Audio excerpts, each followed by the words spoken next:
Hello, my name is Marcus. I'm the compiler of a collection of therapeutic quotes entitled 1001 Windmills of the Mind, a collection of advanced self-help quotes taken from what's often called the psychodynamic or the psychoanalytic perspective, which long ago, as I understand, was first by some, or perhaps many, as philosophical medicine and narrative medicine.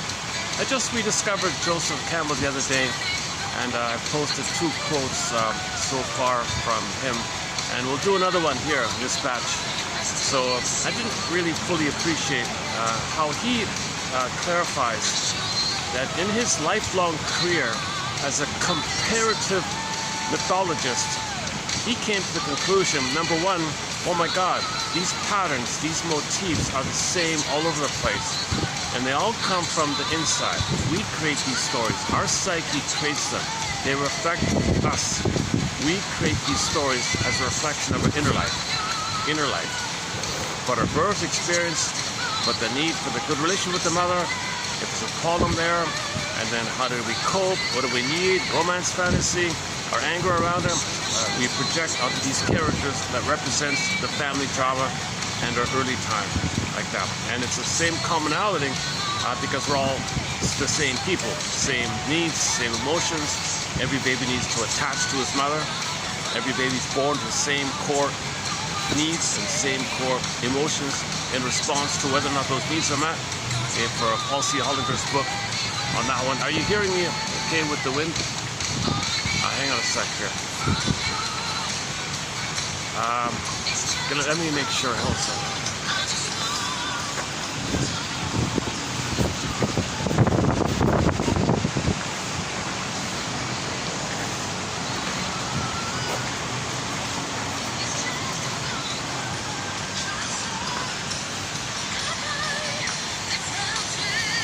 I know if the wind blows on the phone, it's all muffled. Yeah, hold on, one more time.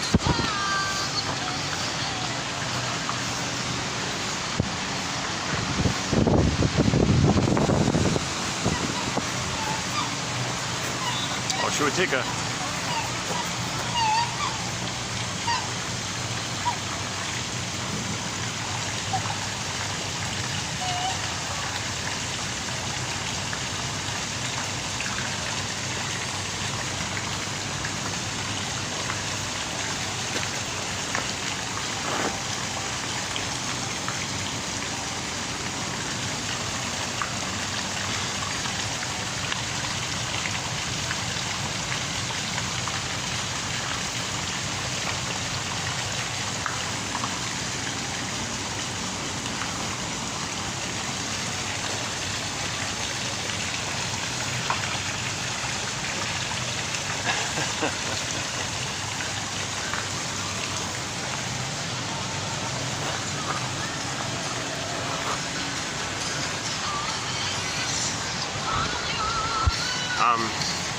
So mythology is a projection of our inner life.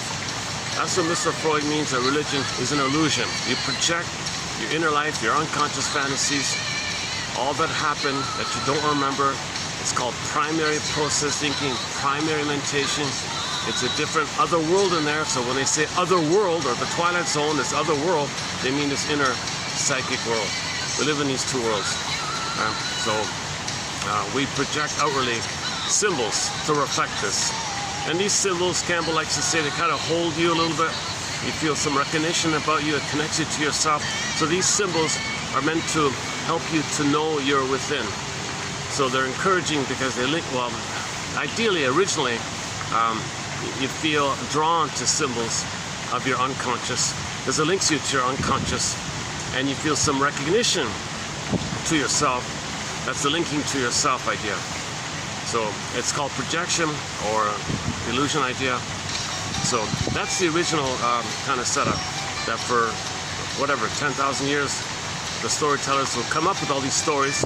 Same stories, same kind of motifs. So fairy tale motif, mythological motifs are all code for psychological trauma. Mostly the family trauma, the birth issue, etc.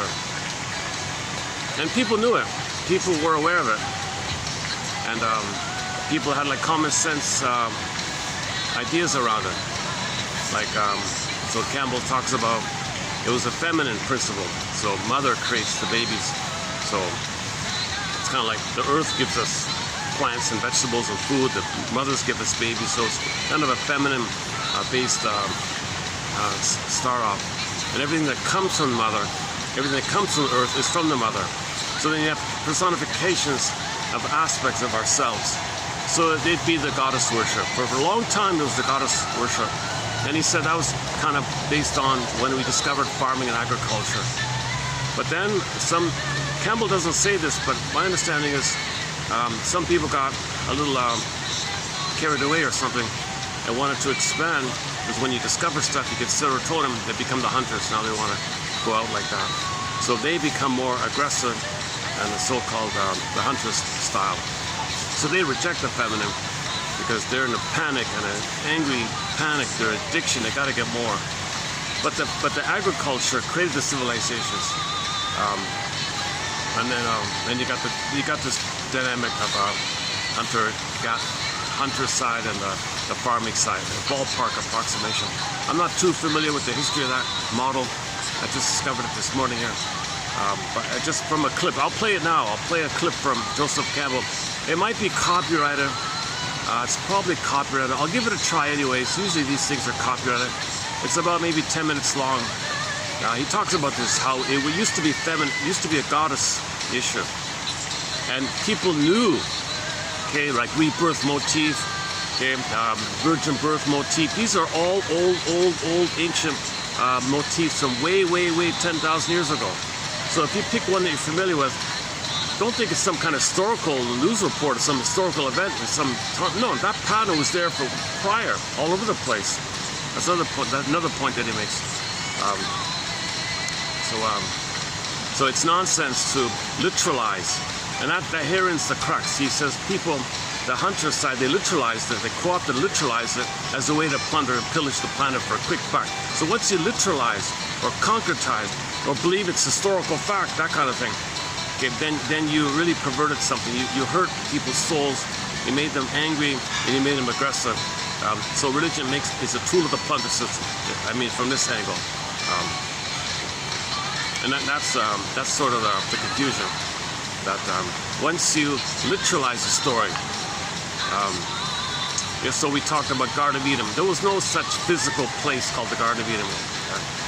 There wasn't some magical guy who snapped his fingers over a 7-day period and poof, there's the earth, and poof, there's the Garden of Eden, and poof, there's Adam, and poof, he gives birth to the rib to Eve. The man gave birth to the woman. Don't women give birth to them? Oh, a snake, a talking snake? Really, a talking snake? A snake that could talk, and Eve took the apple, and now all these problems, like because of that. These kind of images, they kind of relate to things that go on in child development. Baby's reaching for the nipple, the apple. He's angry, he bites the apple. Okay, that means knowledge of good and bad. See, this is all child development issues. Okay, expelled from the Garden of Eden. That's the unio mystica, participation mystique of the paradise the baby's in with the oneness of the mother. When there's a mishap, baby organizes it with either or. He might bite the nipple in his anger. Now he realizes knowledge, good and bad. No more unity. Now there's good and bad. Once you cross that recognition that you're out of the unity, and it can take place at birth, so you're expelled from the womb. So that could be one time when you're expelled. So you're traumatized with birth trauma. Then there's good and bad, of course, in your mind. So the good mother is the goddess, good fairy in your memory at the time in the uterus. That's one concept. And then your rage at what happened is a monster of the id, and your mother's a monster like that. Now, the monster is your own rage at what happened. But anyways, in your mind, you got either or like that. This is to cope. So now that means the knowledge of good and evil, good and bad. But bad or evil is still a cry for love. So even though they say it's splitting, the angry side or the evil side or destructive side or harmful side or bully side or aggressive side, it's all a cry for love. All anger, to whatever degree, even if it's most, all anger, in whatever form or degree it is, it's still looped back to the baby's need for development, need for attachment hunger, attachment striving, attachment craving. He has a need to connect. When that need's not met, mother's not around, mother misses it, tension, fear build up, final pathway anger. The anger leads to destructive fantasies. It's in the oral phase, oral cannibalistic, fan destructive. EVIL, blocked, rebounds in, monsters of it. But if you loop it all back to the source point, it's the same river line. It's the same one line, cry for love. So everything's love or a cry for love. Anger is a cry for love. Everything's love or a cry for love. This is cry for love became anger and rebounded in, but destructive at that point. It just, the destructiveness reflects the baby's oral phase and oral rage and oral grief and his desperation and panic to get control of the mother, have mother's responsiveness. Like that. So that's in his mind, that's his template, that's his imprint. Imprints lead to blueprints. Unfortunately, okay, that's one way to think about it, I think. These traumatic experiences lead to neural imprints, which then become the blueprints for living. We go by these blueprints because these imprints are traumatic and it's painful, and we're spinning around to call repetition compulsion, hope for a better outcome. So we repeat symbolically the past, hoping for better past. So we're dysfunctional in the present, hoping for better past. Oral fixations, hoping for symbolic mother, hoping it'll actually be a real mother in the past, also dysfunction. Negative magic gesture, treating others the way your mother treated you, hoping magically you'll undo the past. All dysfunction, all neurotic living, all oral fixations, etc. Smoking, drinking, gambling, promiscuity, jugglerism attitudes, narcissistic attitudes, bully attitudes, aggressive attitudes. This is all oral fixation. Cynicism is an oral fixation. Sarcasm is an oral fixation. Schadenfreude, either or thing, these are all come from oral fixation. The baby's needs they weren't met at that time. So you're in this time. It's timeless in the brain at that time. It's time, no time, and when there's pain and there's a traumatic circuit and the energy is looping in it, time. That's why it's infinite. That's why it goes on forever. That's why these religious stories, the symbols of this, are so compelling, because the need was so strong. The need was compelling. The baby needed. It's called life force is object seeking. All the baby's life force, love hunger, love craving, attachment striving, attachment hunger, love hunger, reach hunger. The reaching from other hunger, reaching for connection, reaching for the continuity. That kind of drive, that's all the child's energy, all of his push is to, where are you, mother? I want to connect and have a secure attachment so I can resume develop. Babies need an extended paradise. Babies need an extended garden of Eden. He doesn't want to be expelled too early, weaning trauma too early, they betrayed too early, or traumatic attachment too early, good and evil like that. The evil is the cry for love, once again.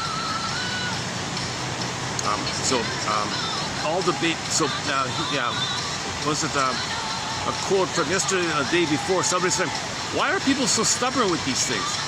Well, the need doesn't go away because it wasn't met. The baby had a need to connect with the mother. If that's failed, it's timeless. You only get out of this such a curse, jinx, wrestling with fate, wrestling with this cards you're dealt, is through the mourning process where you can admit and consent that it did happen. Mother did fail you. She was impaired. She had emotional dyslexia, emotional warping. She had NPD, BPD, something like that. She might have been a passive-aggressive bully, called a covert sneak-around method, passive-aggressive bully, or passive-aggressive narcissist, or whatever. She might have been a waif narcissist, or a turtle narcissist, a detached, avoidant narcissist, schizoid like that. So she wasn't emotionally available because she's in her past. The present for her is still the past, and she's living in a way, hoping for a better past, not available in the present. Baby feels unseen, unmirrored. Mother's not there. Baby's in rage. Rage goes in, attacking himself. Baby attacking himself. It's his cry for mother. So us attacking ourselves. In other words, self-criticism, self-hatred, self-blame, self-this, self-negativity in some way, shape, or form. It's the cry for love to the mother, but it got blocked. Imagine the water hitting the bank, the water rebounds in. It got blocked, turns in. The mentation is pre-linguistic, poof, images, monsters of the. So in mythology, you got a monster, you got some scary thing. So that's like a reflection. So we create the stories to know the inner. As above, so below. Mythology is the as above symbol for the below psychology, which we don't see. We don't see it, so we create symbols, which we do see, but the symbols are not real, but they help us to bridge or metaphorize. Metaphor like carry, across, metaphorize, link the two. So we want to be in touch with our unconscious. Yesterday was a great quote by Joseph Campbell. Our first key quote by Joseph Campbell. Go to the short section in this channel. There's 2 copies of it. The title of it slips me for a moment, but if you go to the short section here, early the first week of March, dated the first week of March 2026, you'll see it in there. And in the description box, there's a printout of it. It's a great quote. You'll find, or also you can read it if you go to 32:24. Go to 32:24. That one there about isn't it bewildered? Oh yeah, the clip is called. It's hurtful and bewildering to take a symbol and make it literal. Something to that effect.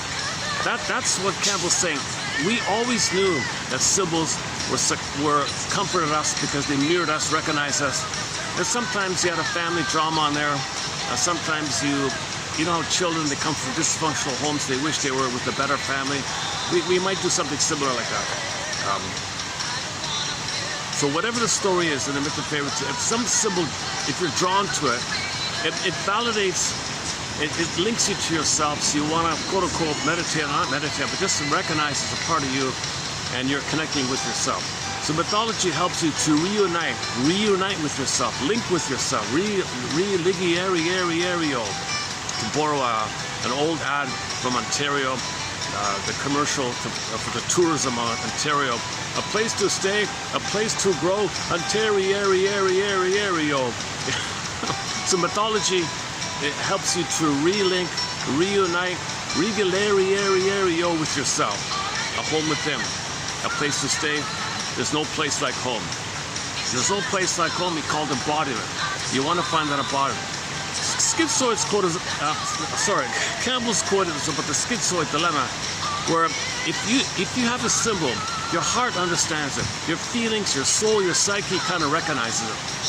But when the most traumatized of the most traumatized of the most traumatized, and something happened with them, they became the explorer, hunters, whatever.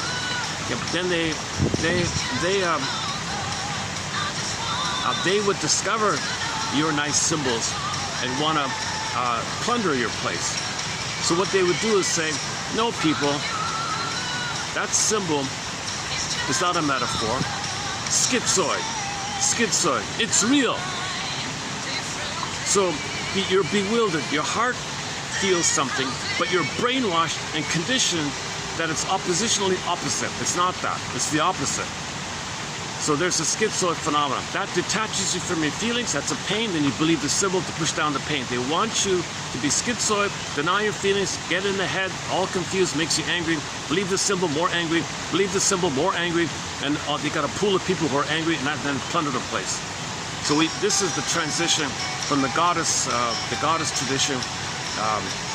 So basically, we lived with the feminine principle for whatever it was, 10,000 years, and then when the most confused members of us became the hunters, whatever, wanting more, where's more? The way to get more, okay. We need more members of the gobbling. We need more members to plunder and pillage. So how do you get more members? Well, take their stories and co-opt it, twist it, pervert it, and use it to hurt them and brainwash them and scare them and say, no. That really happened. There was a woman who never had a boyfriend, and poof, she had a baby in there. It really happened. Oh yeah, sure. You know, a guy flew up from the thing. A guy flew up from the coffee. Yeah, really? Oh, the talking snake. No, there really was a talking. So they would scare you and bombard you, and the children were bombarded that these are real things. Once you say it's real, once you say it's historical, it's a fact. Okay, you perverted something. You made 21st century schizoid man. Oh,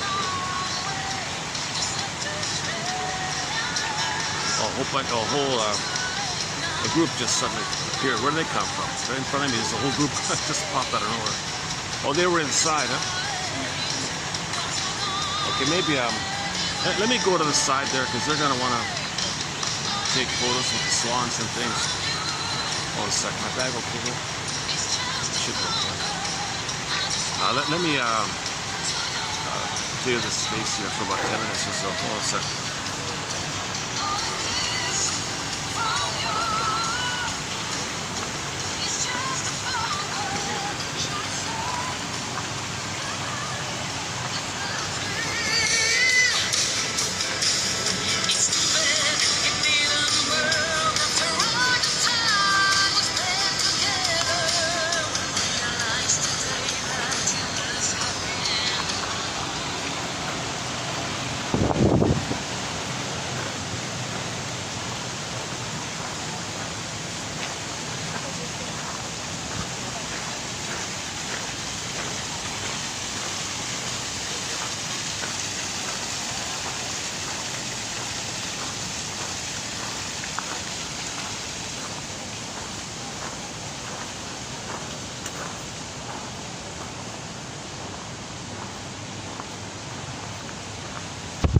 Let's just hang out here for a few minutes.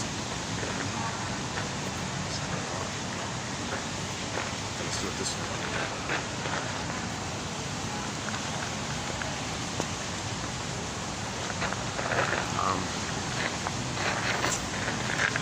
Do it like this.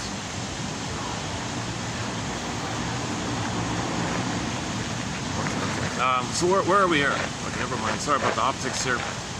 But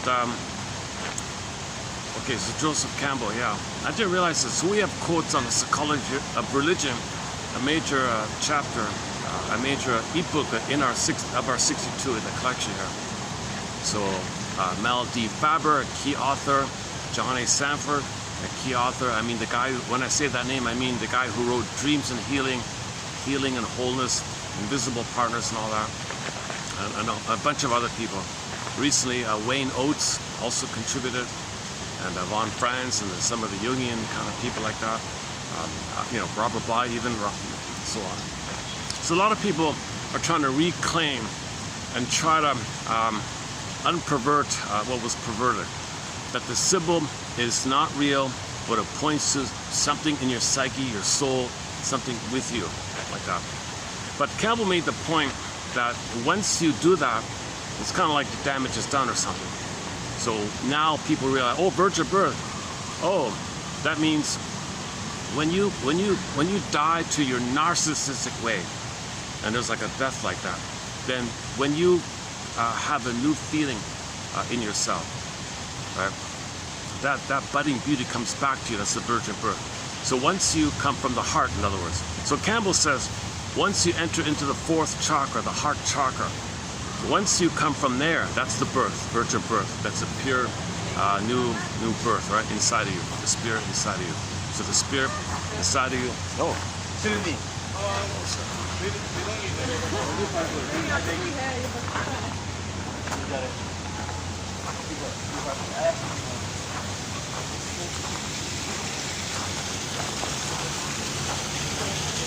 Oh, they might be.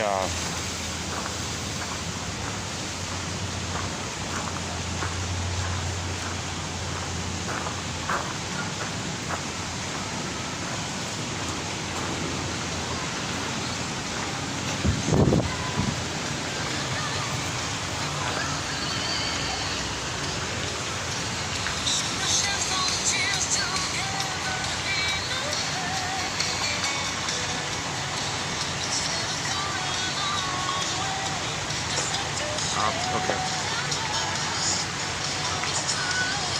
Yeah, so Campbell was saying, once you concretize and brainwash people to believe that the thing is real, no, virgin birth just means the death of your narcissism, your death of your hope that you can think of mothers of in the past, your death of your dysfunction. And the death of that is the rebirth motif. Now you're rebirth. So this is called, quote-unquote, ascension is, no, hold on. The virgin birth is, you feel now, like new. It's in you, a new feeling. You feel like you're really you now. That's the virgin birth, right? This pure, new, primary feeling that you can now live from your heart. Compassion, empathy, more ethics, virtue. So it's a different quality when you come from the heart. Heart-based living, Ubuntu. You feel mutuality. There's a whole natural, warm-like quality when people come from the heart like that. Versus the lower chakras, which is just greed and power and who cares and survival mentality. So when you get out of that old survival mentality, which is based on trauma, so the death of your loyalty to your old trauma, and you can get it up to your heart chakra, where you forgave your mother, you understood that she did this, you understood it with the help of symbols, and then you can now let go of the past. It's the death of the past, it's the birth of new life, up to the heart chakra, that feeling. So he said here, the Buddha guy apparently was born from the side of the heart area, the woman's heart area. He came out from the heart like that. Apparently, he mentions in a clip, I didn't know this before, I just heard, just before starting this video, he said something to the effect that Buddha was born from when he was born from his mother. It was from like the heart, but it's like to the side, like the heart to the side, like the heart at the level of the heart came from there. So that metaphor means from the heart, it's alive. You're now a person from your heart. So that's similar to the virgin birth. He actually said similar idea. Okay, so you can get to that place. A, give thee all hope for a better childhood past. B, consent that your mother did fail you because she was impaired. Okay, she didn't meet your needs. Okay, admit there was some kind of trauma. Consent there was some trauma. And give up hope that you're going to magically get a better past by being dysfunctional, by being loyal. Isn't bittersweet. Okay, that's the whole journey we talked about yesterday. So you got to resolve either or thinking.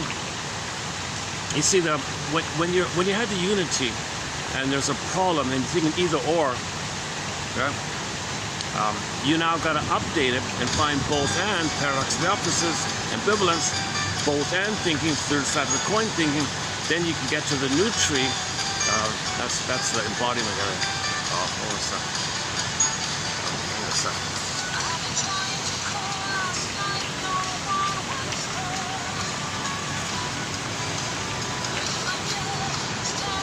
Somebody's just done. Somebody just awkwardly said right in front of me here. And let me find another spot there also.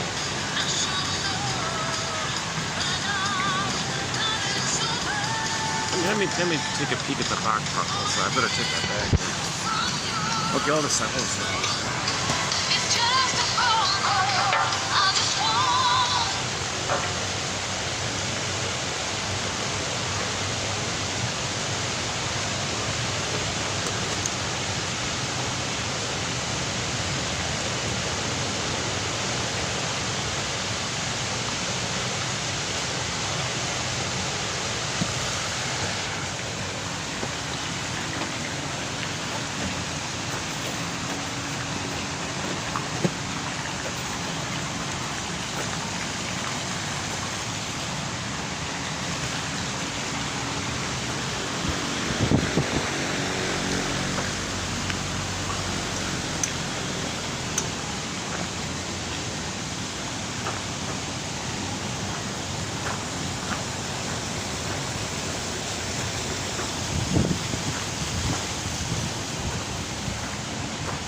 Can I go in the balcony? Thank you.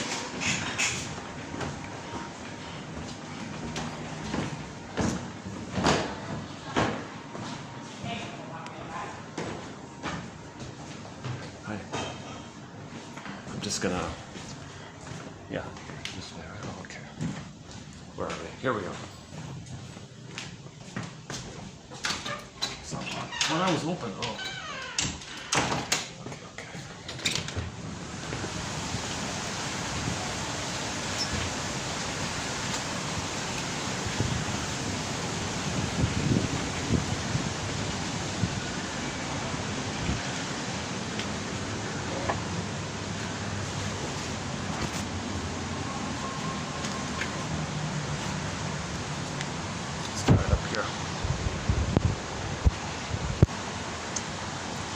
Why don't I just get into the Campbell quote here?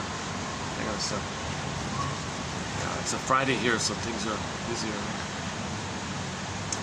Yesterday was a good video, I thought, at the balcony place, at the other place.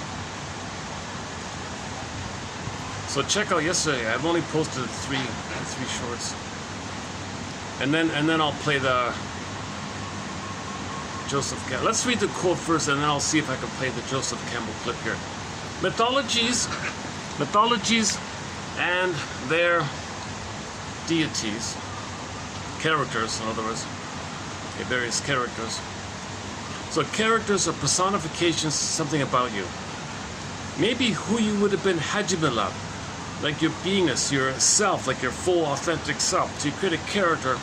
It's like, oh, that could have been, that's like, I feel drawn to that. Or you could have been really strong and embodied like that. So you have like a character. So the hero's within. So you got a hero in the outer story. He's a hero. Well, hero within. We're looking for the hero within, called embodiment, ensoulment, the authentic self, the real self, the true self, etc. So stories, mythologies, and their deities are productions and projections of the psyche. Of the psyche. We create these stories. The stories didn't just fall from the heaven, from the sky, and suddenly, we got it from some other thing. No, we created these stories. It took us 10,000 years to fine-tune, trial and error.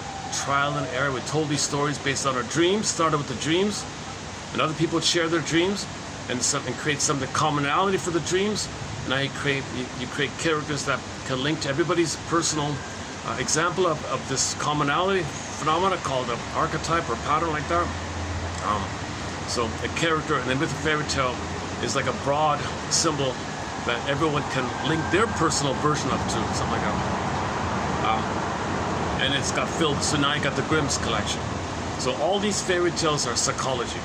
Myths, fairy tales, religious stories, it's all psychology. So the primary four are myths, fairy tales, religious stories, and the dreams you get when you wake up in the morning. They all come from the psyche. We put it out, symbolized to reflect it in.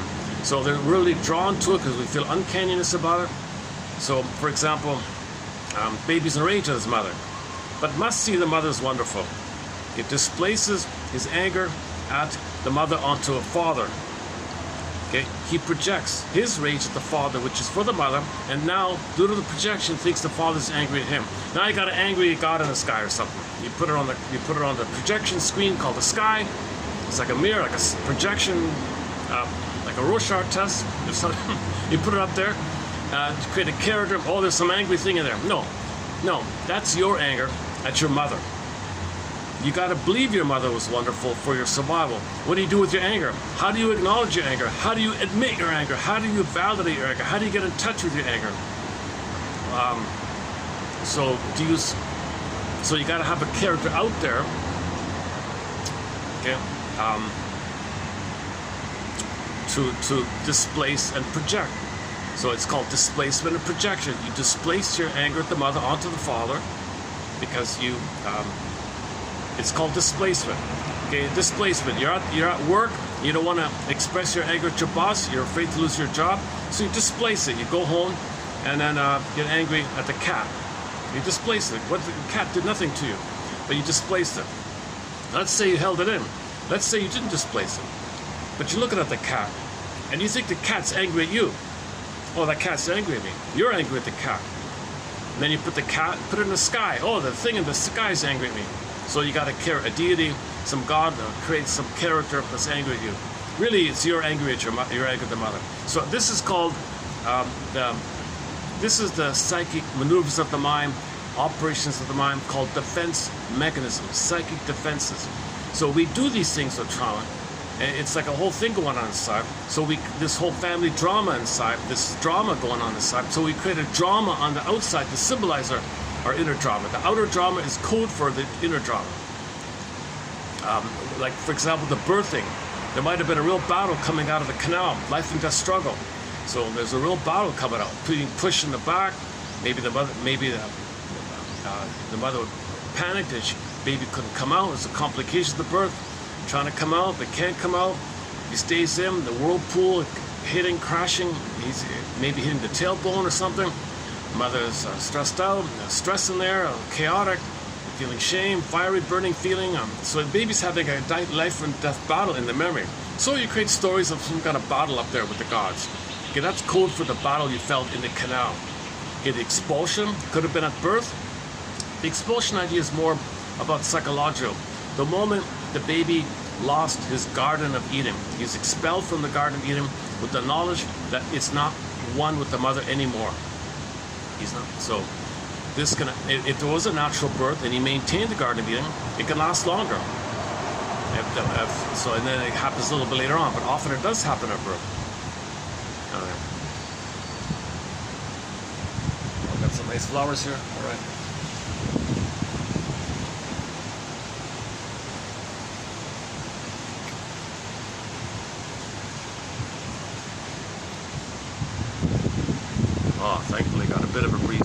just in time. I don't know why I don't come up here more often. This might be the best spot for me here. Look at all this nice greenery here. I got the nice flowers here. Yeah, I should come up here more often.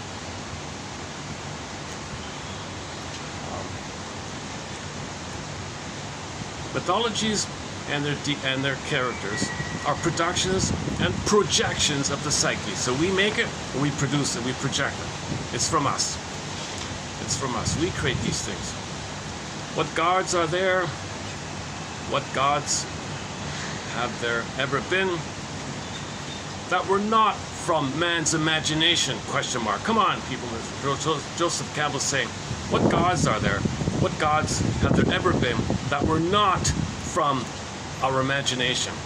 Okay, into the twilight zone. Next stop, twilight zone, beyond sight and sound, limited only by your imagination. It's all in the twilight zone's our imagination. It's called unconscious fantasies.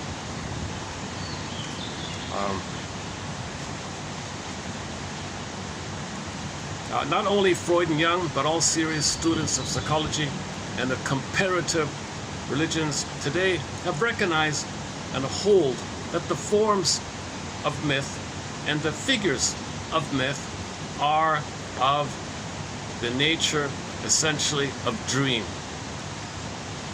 The same motifs, the same psychological motifs, dream motifs, the same patterns, the same motifs are to be found throughout the world. There are myths and legends of the virgin birth, okay, the ascension, the death rebirth motif, okay, someone judging, and so on. Take your pick. You can take any of these kind of creeds or whatever. You can look back to the Maori people, the Aborigine people, Eskimo, Inuit. You can go way back, and they have the same stuff. So if you hear one version of it and say it's real from that time, what are you talking about? There's like thousands of the same version prior to all over the world. No, it's real for this time. That doesn't count back there. Wait, why doesn't it count back then? These are created from the dreams. We all have the same dreams. We're all humans. We all have a psyche. We all have a human psyche. We all have a need for mother. We all have a need to be protected from the abuse of mother. Hope a father can do it. We're angry that he didn't protect us. We're angry with the mother, so we're angry with the father. So the father gets up. The father is heavily involved in this because we project our anger onto the mother. Now, usually when babies are loved, we say we love the earth because mother loved us. We were loved by the mother. Oh, mother gave us, so the earth gives to us. So we appreciate the earth because we appreciate that mother loved us. But when the hunter characters, when the most traumatized in the dopaminergic panic chase where they accidentally traumatized themselves wanting more, they became addicts, addiction. Okay, so the addicted type, so there's addicted ones.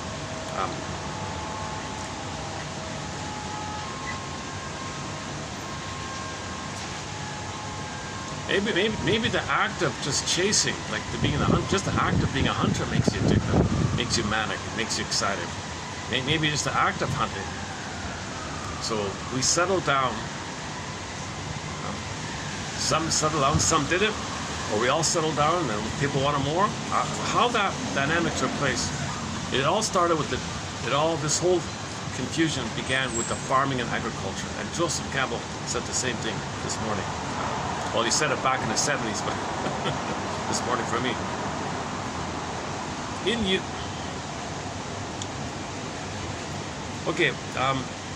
The same mythological motifs are to be found throughout the world. Okay, and since such images stem from the psyche, they refer from the psyche. They refer to the psyche. They come from us. They refer to us. Such a simple sentence. They come from us, so they refer to us. If it came from us, and it's about us, and we created it, then it's talking about us if we created it. If I say, I like that tree, if that thought came from me, well, it's about me liking that tree, something like that.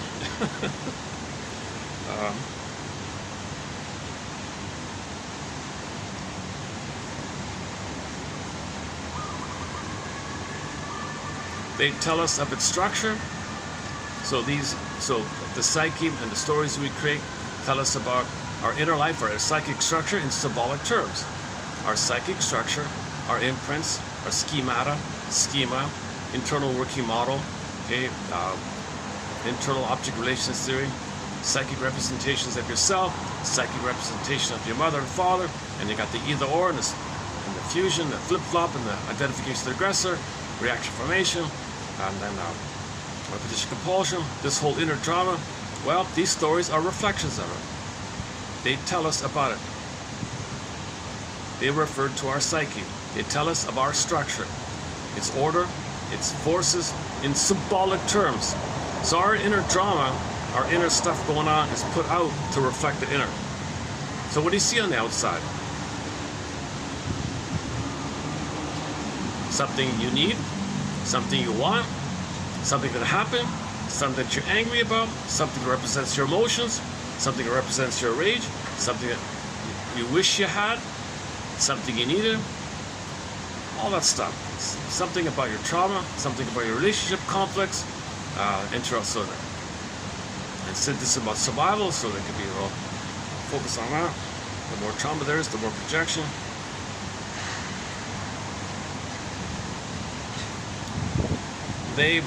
Therefore, they cannot be interpreted loosely as reference to local historical events or personages. Okay? Therefore, they cannot be interpreted properly as references to local historical people or events. Come on. If there's any kind of historical reference, if any at all, well, it's got to be secondary. The primary thing is that these are our dreams. These are our dreams. Okay? And the commonality of individual dreams, something that's common that captures the dreams, are called myths, fairy tales, religious stories.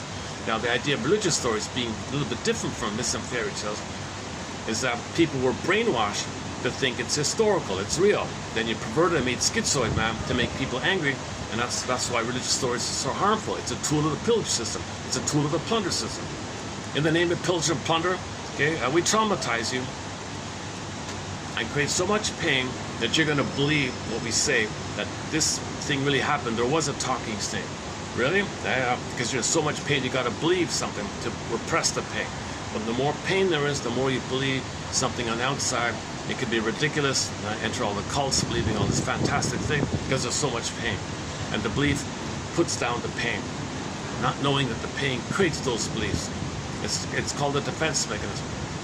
In order not to feel the pain of trauma, you believe some stuff, and that's the trick. So enter the book called Beyond Belief by Arthur John. But he didn't start it. He picked up on what others have said for a long time ago, for thousands of years. So in one form or another, if this has been known. For example, here. The comparative study of the mythologies of the world compels us to view the cultural history of humankind as a unit. Okay, again, the comparative study of the mythologies of the world compels us to view the cultural history of humankind as a unit. For we find that such themes as stealing the fire, the flood idea, land of the virgin birth, and resurrected hero, they have these and so on. They all have a worldwide distribution, appearing everywhere in new combinations while remaining like the elements of a kaleidoscope, only a few and always the same. A fascinating psychological problem is thus presented to us. Man apparently cannot maintain himself without belief in some arrangement of the general inheritance of myth. So it holds us. He says these myths are like the pouch for a baby kangaroo. They kind of hold us or something, a room with a view, held with a view or something. They kind of hold us. It gives us some sense of who we are inwardly, but we don't know it. So the stories link us to our identity like that. Right? It validates and admits our trauma, who we are, that we had a mother, we had a father, we had our son. We wanted a good mother, we wanted a healthy father, we wanted a healthy mother and a father and a happy childhood. We wanted these things. It didn't happen. We wanted it, we're afraid of it, we need it, it happened, the trauma happened. So these stories reflect this whole drama, this chaos. So it holds us. It holds us. If a child is scared, you tell him a fairy tale, he feels validated. Right? So children love to hear stories because it kind of holds them a little bit or something. They can project on it. And see, projection links you to yourself. So in a way, you can argue that projection is the way to connect you with yourself. That's why symbols connect you with yourself. But the moment they say, no, that's not a symbol, don't connect it to yourself, be a schizoid man, okay, think it's literal, there was a talking snake, whatever, and then now you're devitalized, the symbol's gone, you're hurt, it's insulting, it's patronizing, it hurts you, you're objectified, you're belittled, you're shamed by this, you're angry by this, and then now you gotta believe it because you're in so much pain. So it's a kind of a psychic trauma of doing this kind of thing. But that's the mentality. The feminine is rejected. So the hunter class rejects the feminine. They reject the feeling because they're only in survival. They've got so much dopamine and chase and addiction. They only think in terms of survival. The hunter class, they don't understand love and feeling and play and relationship. They only want to gobble and greed. Because they have the hope that if they gobble, they get mother's love in the past. They accidentally traumatize themselves and they're in a panic, hoping for mother's love in the past by plundering the planet for a quick buck. It doesn't work. Plundering the planet, okay, doesn't translate to you receiving mother's love that you needed back in the nursery. If the baby was removed, and there's trauma so early on, nothing you do afterwards can magically undo that experience. But that's why we're confused. We're plundering the planet, hope for a better childhood past. All dysfunction is hope for a better childhood past. And the more traumatized, the more jungleism mentality, the more aggressive and dopamine. So in other words, you got some people who are kind of more dopamine mode. Future chase to change the past. Chase for future stuff to change your childhood past. Chase for future goods, material to change and get mother's sweetness and love in the past. And that's why we're plundering the planet for a quick buck. Now, before that happened, for a long period of time, during the time we had agriculture, there was this natural ongoing. I see. So we started off as hunters and gatherers, right? We settled down. Some kept going. Some stayed. So some states haven't kept going. Is that how it worked? So for the longest time, we had the feminine culture, the feminine principle, meaning the stories connect us with ourselves. We felt held, we felt safe, we can love, we can play. We had heart-based living. We were affectionate and playful. Now, the aggressor side, they want to rewrite history. No, they were terrible. No, they're talking about themselves, called projection, because they want to hurt others and insult you. To misery loves company, and they want to get everybody to plunder the planet. So there'll be no planet, but you're in a blind compulsion to get mother's love in the past. Their slogan is, "I can't help myself." No, Tina, no, there is no alternative. If a baby's traumatized, he's got to reach for mother. There's no alternative for the baby. He can't help himself. The baby's got to reach for mother. If you're traumatized and you symbolically reach, that's called greed and oral greed and ravenous greed, voracious greed. You can't help myself. It's the same. You're coming from the same imprint. But the baby can't help itself. The baby must reach for the mother.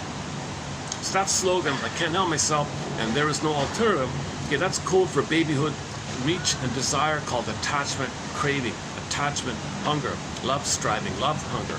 Like that. So the baby can't help himself. All life force is to connect with the mother. That's failed, he's still in that mode. So the adult vocabulary of it is like that. Hold on a second. Oh, I locked myself out here. Hold on a second. Today's Friday, March the 6th, 2026. I noticed a lot of people give dates, they never give the year. Oh yeah, today is March the 6th. Yeah, go on, what year is this? Are you 70s, 80s, what year? People forget to include the year. Yeah, so I'm posting this in the year 2020. Where are we here? A fascinating psychological problem is presented to us. Man apparently cannot hold himself. without these stories. In fact, the fullness of his life would even seem to stand in direct ratio to the depth and range, not of his rational thought, but of these stories. So we need these stories. The more hurt we are, maybe the more we believe these stories. I don't know.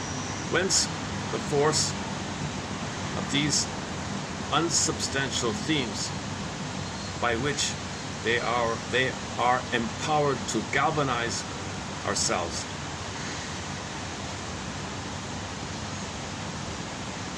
And why should it be that whenever men have looked for something solid on which to found their lives, they have chosen not the facts in which the world abounds. No. They go by the myth. They go by these myths, preferring to plunder the planet, destroy the planet. They prefer to do that than the reality that there is one family, one earth. Get back to Heraclides, one family, one human family, one earth family, one beautiful earth. Louis Armstrong. That's the hope. That's the way it should be. And if babies are loved, we see it normally like that. One family, one earth. That he calls it, this is the real potential and hope for us. That we can realize the reality that there's one beautiful planet on here and we're all one family like that.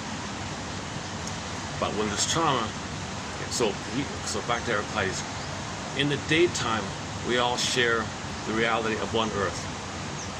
That's great. Now notice that but each individual, when they go to sleep at night, each person enters in the dream world, which is unique for them. So everybody's got a kind of unique, personal, unconscious world. Everybody's got their own little twilight zone within their mind. Yeah, but then when they wake up, okay, they share the regular world like that, shared world like that. But when they sleep, they go into their own private thing. Everybody has their own. Everybody dreams a little differently, he said.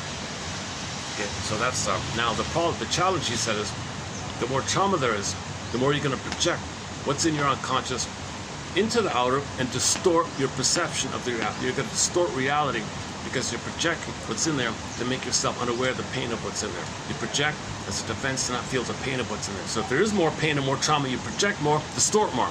So the people who are really traumatized, they project so much. They project so much, like a angry God or something like that, or whatever. That's your rage. You project outwardly to not know that you're enraged. The baby wouldn't remember how enraged he was at being removed from his mother. Okay, so he just say, oh, the guy in the sky, he's enraged. He's talking about yourself. It's called projection. You know projection, right? You say somebody this, and you're talking about yourself. 99% of these things are like prejudice. Prejudice is confession. All these things you're saying about, you're talking about yourself. So that's the confusion. We're not seeing the planet in a reality mode. We're seeing it via our projections. And the more trauma, the more we distort project. So the hunter people, they got more trauma, so they're projecting more, and they're in a place of entitlement and greed, and they don't care about it.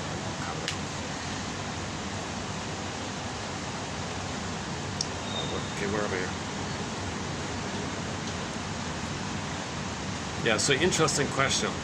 So given the choice of the reality of one family, one earth, and accepting the reality, we got too much pain from the trauma, so we distort, concretize the myth, and go by the myth as a defense against pain. So as a defense against pain, we'd rather plunder the planet and pollute the planet, pollute the air, pollute the water, destroy, we're doing that to avoid the pain that we feel. Dopamania, we're manic, we're dopamaniacs. Okay, we're manic, because we're manic depressive to get away. We're manic like that.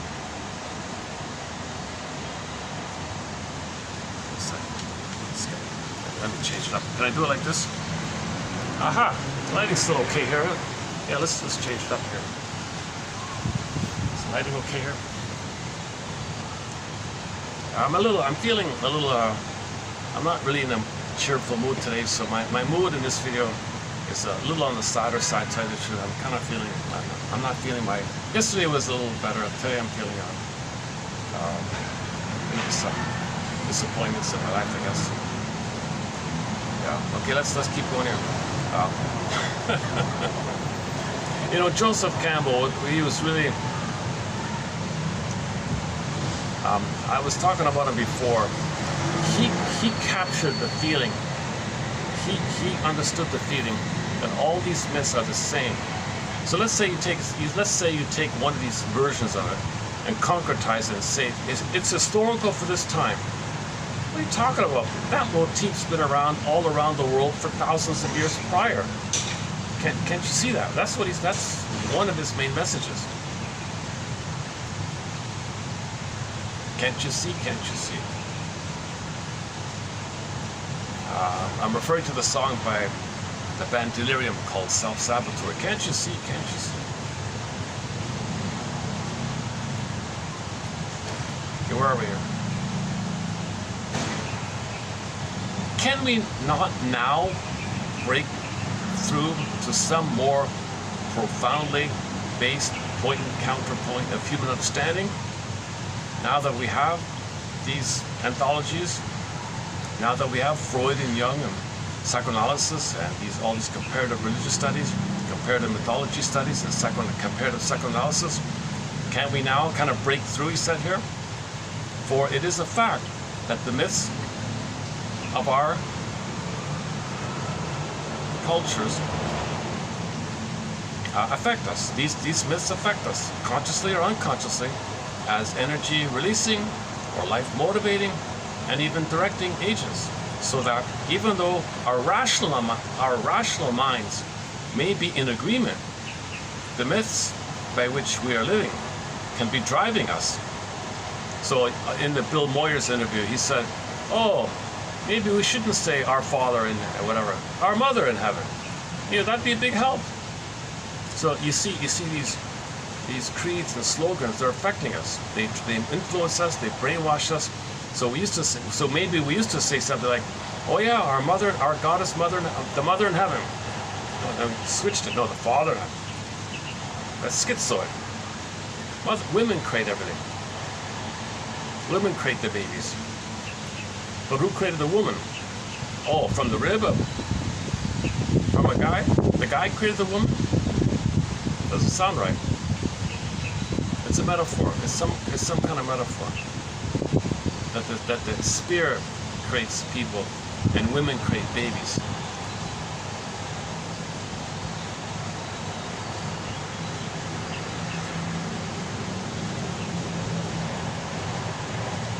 Okay, for example, the virgin birth is a prominent motif. The virgin birth is a prominent motif in the mythologies of humankind. And many examples antedate, many examples antedate by thousands of years that of the familiar one that we know from 2000, whatever. The symbology of religion is, in many of its most essential elements, common to the whole human family. So that no matter to what religious story you turn to, you will, if you look long enough, okay, just Google motif. What other stories, when did that story begin, the virgin birth? Oh, way before that. If you look long enough, now you got AI to help you maybe, right? If you look long enough, you will find a precise and often illuminating counterpart to whatever motif of your own tradition you may wish to have explained. So you understand something in your religious story. If you dig up, oh yeah, the Mohawk people have a story. 5,000 years prior to that. It's the exact same thing. Okay, so there was 10,000 years ago, there was a goddess, and she had a baby. Well, so many stories talk about a woman having a baby. Mothers have babies. What's the big deal? No. It only. So I'll let Joseph Campbell explain it. It's funny because he's going to mention, and it's a trigger warning. He's going to mention a name that's been co-opted to plunder, but he did this interview before that happened. So I have mixed feelings to even show it because it might flag or something. I don't know. But that's the problem when you take a symbol and tell people it means the opposite and brainwash people. No, it means the opposite. Well, I thought that symbol is something positive, something beautiful, something about our feeling real and alive in our bodies, some sweetness of our budding beauty, the spirit of feeling alive. It's a symbolization of that. And it gives us all kind of life, beautiful life. No, no, no, it means some very bad thing. And now, as we speak, that term he's going to mention is we've been brainwashed to think it's bad, because that's part of the plunder system, to co-opt a symbol, tell people it means the opposite, and use it against the people who think it's good. That's part of the plunder system. The hunter would go to the peaceful people and say, oh, that nice thing you say? No, it's the opposite, and they use it against them. That's a huge technique in the plunder system. There's endless examples of this. So, but I'll play the clip anyways. It's most likely copyrighted, so it'll be trimmed out. But I'll let Joseph Campbell say it. He's really a scholar in this area, this guy. I really have a new appreciation for this guy. He is very grasshoppery. He's got so much ideas jumping up and down. But that interview, he was interviewed with a bit of a troll. He thinks he wants to appear knowledgeable or intellectual. He kind of fakes it. He says some silly things, and Campbell puts up with him. For over 5 hours, Campbell had to patiently stay on track while this troll would throw him like wrenches, interrupt him. Because not on purposely, just because he just wants to look important, or because he doesn't know. He wants to look like he knows. You see him nodding in a fake way. Oh, so profound what you said. He's such a charlatan, this interviewer. He's a little bit respected, but I think he's a faker. He's a good mimicker. He's a good show kind of guy. Maybe a part of him wants to learn, but he can't. You can sort of see like a childlike side of him, but most of him is cynical to it. But luckily, he did compose himself and show some basic respect to Campbell, so Campbell was able to tolerate his troll-like things. Like Campbell would say something, and he'd throw in something out of left blue. Oh, and he'd try to save it, hook it back in, not want to offend him for sounding like an idiot. So save face to the interview, so he'd save his face. And Campbell himself is kind of schizoid. He's a little all over the place himself. So you got these two schizoidal characters, but Campbell is clearly the more coherent one, to my surprise. So this interviewer is, I'm not a big fan of this interviewer, so I'll play it anyway, so hang in there. Let's finish the core here. I just saw it before starting this video here. Back to the virgin birth, right? Consequently, the reference to these symbols must be to something that is antecedent to any historical events to which they may have become locally applied. Okay.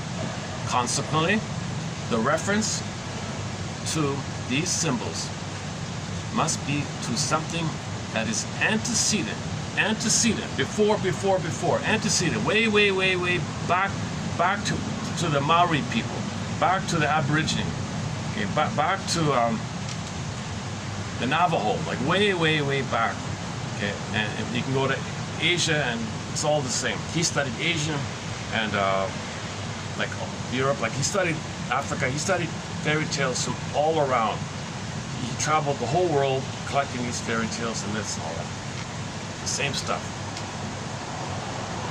And Haas was saying, yeah, we need a new myth. We need a new myth that recognizes that we can all feel that we all share. And don't tell people it's a factual thing from a specific place, for some specific time, for some specific agenda, for some specific people as part of the plunder system. We gotta have some new kind of myth. People say, well, can't science do it? Well, it's gotta be some kind of combination of philosophy, science, mythology, psychoanalysis is a big piece of it. Psychoanalysis probably might not be enough. The jargon is too obscure with psychoanalysis. Although psychoanalysis is in that area, psychoanalysis is the commonality for all of us. It's more clear, it's jargony, so it's got a long way to go. Play the song "A Long Way to Go" by the band and Shell we played yesterday. A long way to go. if psychoanalysis is going to be some kind of, you know, human family story that we can all relate to and be held, all of us, the whole human family can be held by the one myth called psychoanalysis. Can psychoanalysis hold all of us? At the moment, obviously not, right?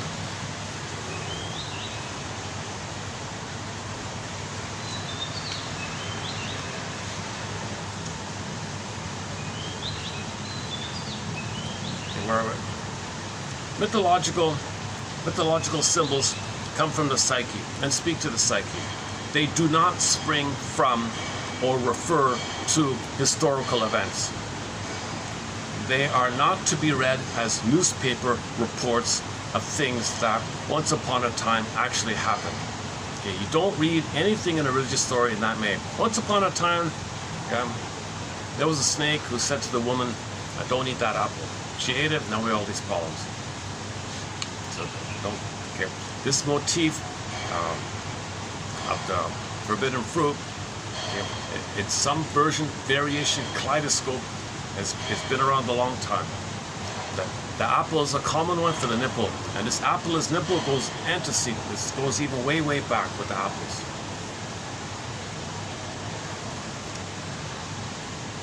Mythologies, religious stories, think of them as poems. That's what Mr. What's his name again? Edgar Allan Poe said. Religion, my friend, is just fraud, imagination, scam, lies, and poetry. Something I forgot exactly. Okay, next one. Why does this projection come out of me instead of someone else? Well, because it's based upon my deep life experiences. It is my life that put the projection that way. Okay, so everyone's going to project their unique trauma, personal history, personal story, personal family, personal event that way. So they project it, it comes from them. They may project a variation, another person might project a variation of the same thing likewise. So why is it a little different? Well, your life was different. You grew up in that place. There were apple trees there. In my place, there were fishes nearby. So little variations like that.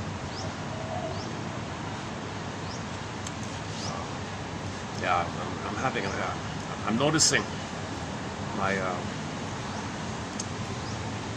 it's funny with these videos, sometimes I'm feeling refreshed, I feel okay about delivering them, sometimes I feel a little maybe embarrassed or something.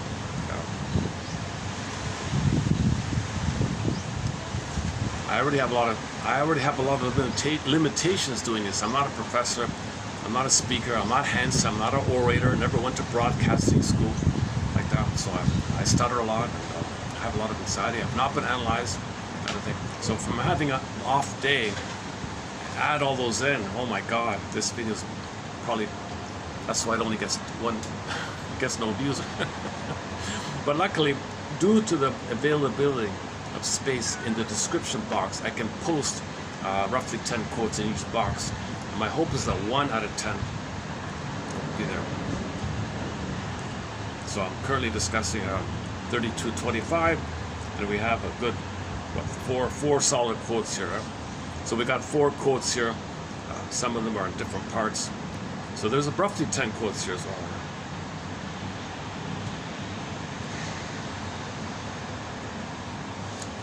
Okay, next part here. The loss of a love and the pain of a broken relationship is an overload of projection. In youth, their whole life is this wonderful dream that, aha, you're the one, this is it. This relationship is the fulfillment of my fantasy, and I can't imagine living without you. And no argument can quell this feeling. Everything is the other one. So you're projecting your need for a blissful union with your mother onto this girl, let's say, and you're in a blissful euphoria. So all that projection makes it so the honeymoon phase because of all the projection. And the breakup of this is the overload. You're projecting too much, it's going to crash. So that'd be the Tristan stories and That is too dramatic like that. It is possible to observe in the earliest phases of the development of the infant symptoms of a dawning mythology. Oh yeah, so Freud said the only time you're allowed to use the word religion is your dream journal. Because you know when you woke up, it came from your unconscious, you wrote it down in your notepad with your pencil, your notepad, the things you remember, you wrote it down, okay, that you know that came from within. It links you and reunites you, and it's from within on the paper, on those sketches, on your notes, it goes out on the paper, and it came from within. That's the only time you're allowed to use the word religion, because it religiario with yourself. It reunites your ligament, it ligaments with you. It's like a psychological ligament. It realigns you, it binds you, it connects you with yourself. If someone gives you a handy-made religion, tells you that's historical. Now you're going to pain, you're going to project pain, project angry, addiction. You know, the plunder, that's the religion perverts people, and religion is a tool of the plunder system. So religion is also known as a brainwashing for the plunder system, or so-called quote-unquote Trojan horse for the plunder system. It looks kind of promising, but really it's filled with buried anger. So where are we here? It is possible to observe in the earliest phases of development. It is possible to observe in the earliest phases of the development of the infant symptoms of a dawning mythology, of a state beyond the vicissitudes of time. Okay, no time. So the baby's having these imprints, there's no time. Images in there, no time. Time is forever, forever. God's live forever, because unconscious, the memories are unconscious, and the unconscious does not know time. The unconscious does not know time. So the symbolic representation, oh, these gods live forever, that's a personification of something within you that's unconscious, that's timeless. Immortality, ideas of immortality, any kind of sense or fantasy of immortality.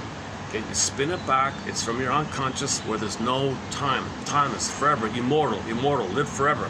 No time. Eternal, eternity, stuff like that.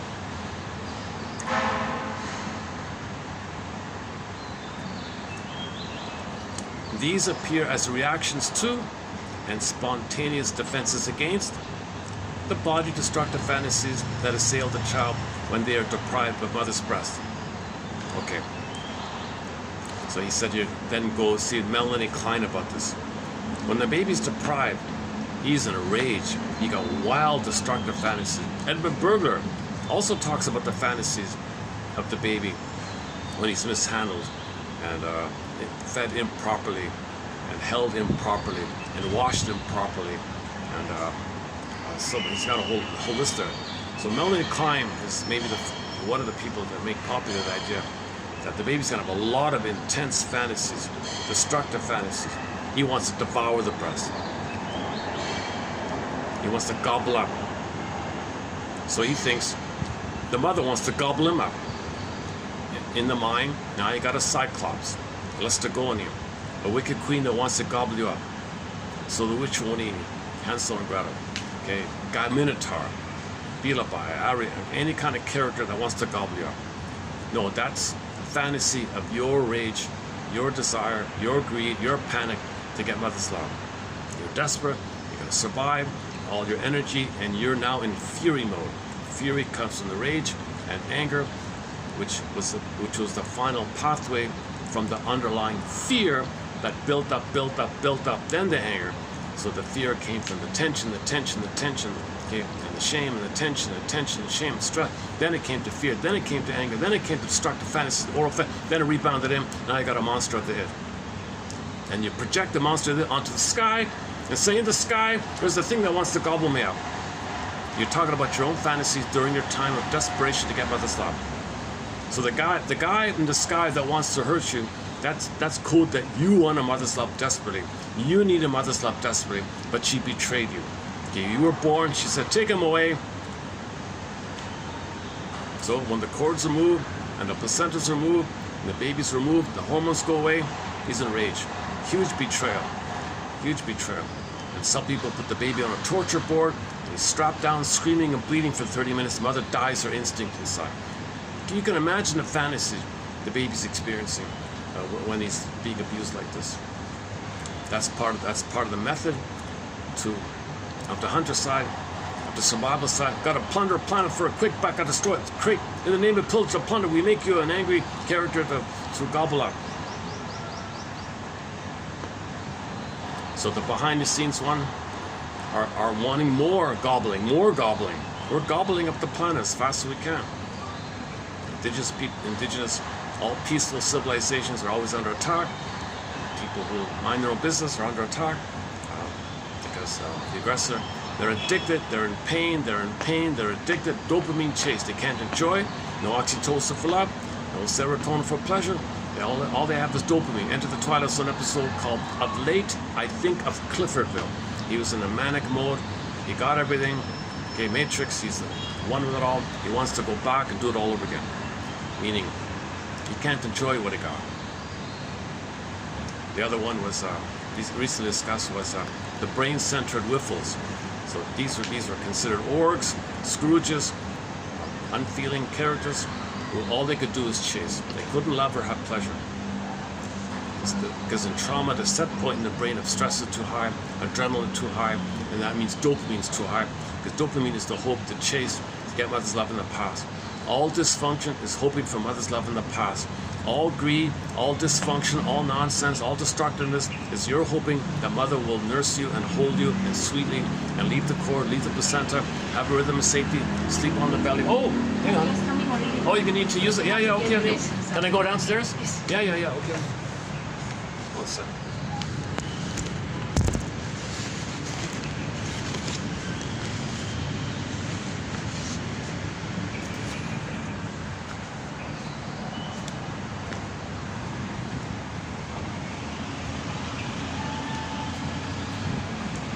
Guide and my messenger / a clinging mother is a terrible weight on the life of a young man / talking about metaphorical events as if they were historical facts. The virgin birth is metaphorical, and so is the ascension, which represents the inward, mythological journey. The virgin birth refers to the birth of the spiritual life of the human. The comparative study of the mythologies of the world compels us to view the critical history of mankind as a unit, for we find that such themes as the fire theft, deluge, land of the dead, and virgin birth, and resurrected hero have a worldwide distribution, appearing everywhere in new colors. Oh, look how fast they grow, eh? Like These are just babies when they arrived 2 years ago. And always the same. Fascinating psychological problem is thus presented to us. And apparently, not maintaining himself in the universe, we want to leave the similitude of the general characters of many. In fact, human life would completely stand in a direct ratio to the depth and range, not its rational thought. Let me just take a musical break. Hold on a second. Power to galvanize populations, creating a next civilization. And what should it be that would never meant have looked for something solid on which to found their lives? They have chosen not the thoughts in which the world abounds, but the preferring to consume.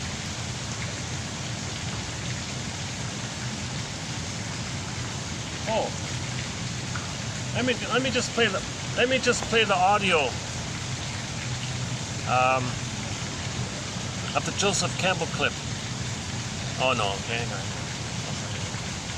Okay, let's just play a song here. Hold on a second. What happened we played in a while here?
that didn't want to be put out to sea.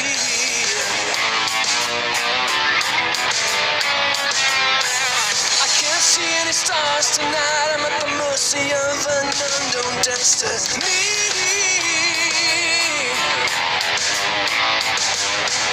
The waves are getting higher now, and I'm losing sight of land. I can't stop the fire that burns your name into the sand. I can't live with you, can't live without you. I'm lovesick, lovesick. Want you to be mine, throw me a lifeline. I'm lovesick, lovesick.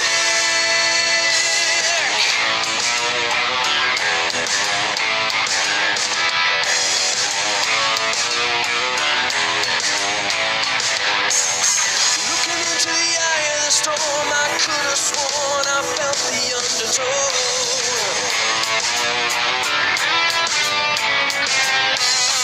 I'm trying to stay afloat, but my arms are broke and I can hardly row.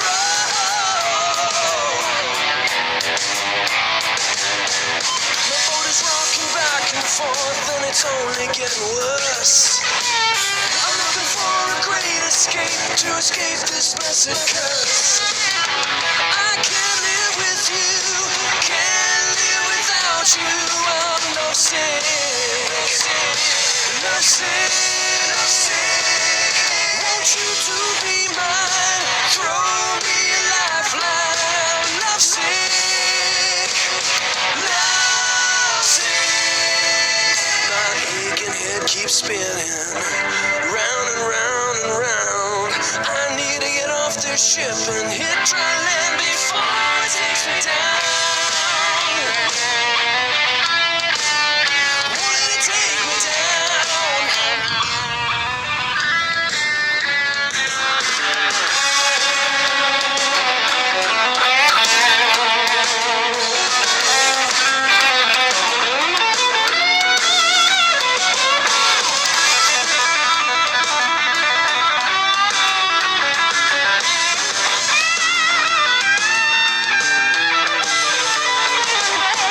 The winds are blowing stronger now, and I'm trying to keep my head. I gotta get back on course, or I'm gonna wake up dead. I can't live with you, can't live without you. I'm lovesick, lovesick, lovesick. Want you to be mine, throw me a lifeline. I'm lovesick, lovesick. I can't live with you, can't live without you.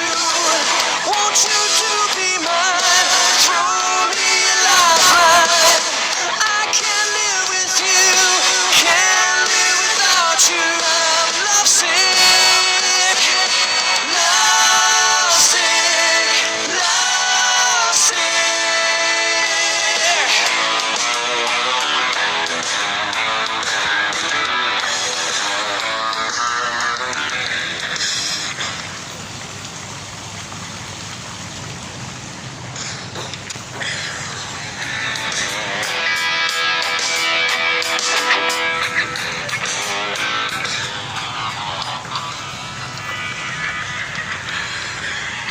Okay, you guessed it.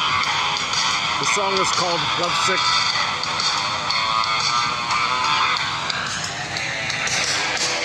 Another lonely castaway on a ship that didn't want to be put out to sea.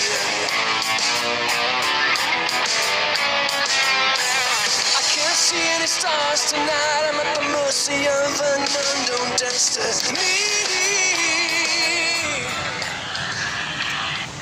Okay, let's continue here. Hold a sec, let me get the quotes back.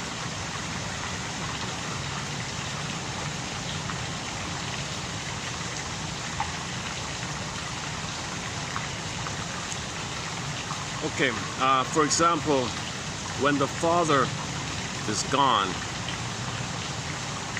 father's not around, the mother has to kind of play both roles, right?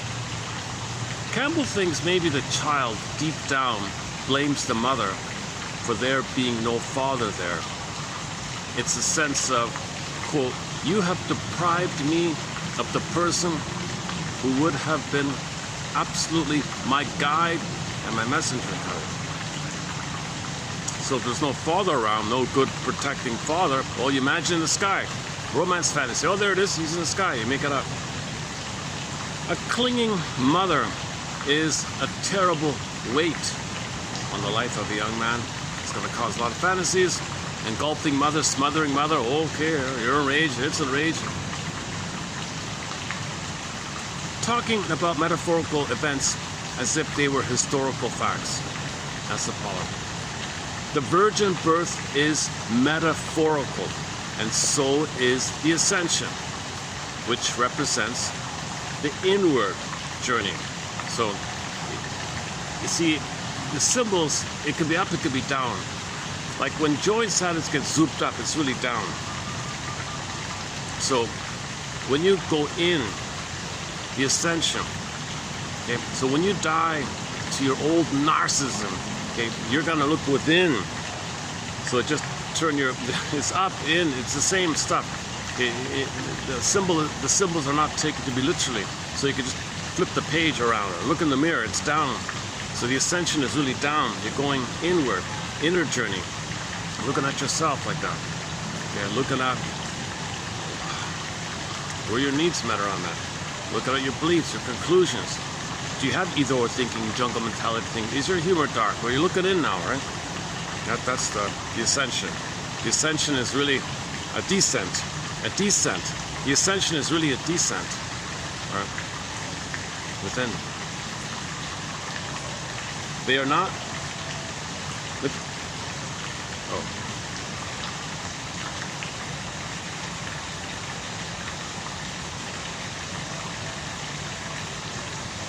The virgin birth refers to the birth of the spiritual life of the person. The spiritual life of the person. When you come from the heart now, okay, people to people relating, expressing what's unique about you, you can make I statements, you can apologize by articulating what you did specifically that you feel badly about, and you acknowledge the effects your actions had on the other person, and you share all that information. Okay, now you're kind of like, you're making I statements. That's mutuality. Mutuality is a spiritual thing. Not scapegoating us or them mentality, splitting. Not joining with somebody to gang up against someone and scapegoat someone. No, that's not it. A narcissistic mother and a narcissistic father who scapegoat one of their children, okay, that's not mutuality, those two. Okay, let's just do this. Hang on. Let's see if this works. So I'm gonna play a clip from the famous. It's a famous interview. That's the interviewer guy. I'm not a fan of him. He'd be a very good charlatan, a preacher kind of character. Oh, God's gonna punish you. He'd be very good at that kind of thing. But Campbell really held his ground for 5 hours. For 6 hours, for 6 hours, Campbell had to politely save his face, continue with the point. He'd throw you a wrench, like, well, what about that? Okay, that's a whole different topic. Okay, let's go there. And you gotta unravel all that. What about that? Well, okay, well, let's go there then. And so most interviewers are miserable. Most interviewers are pitiful. They don't ask the right questions. They just disrupt the thing, or they overtalk all the time.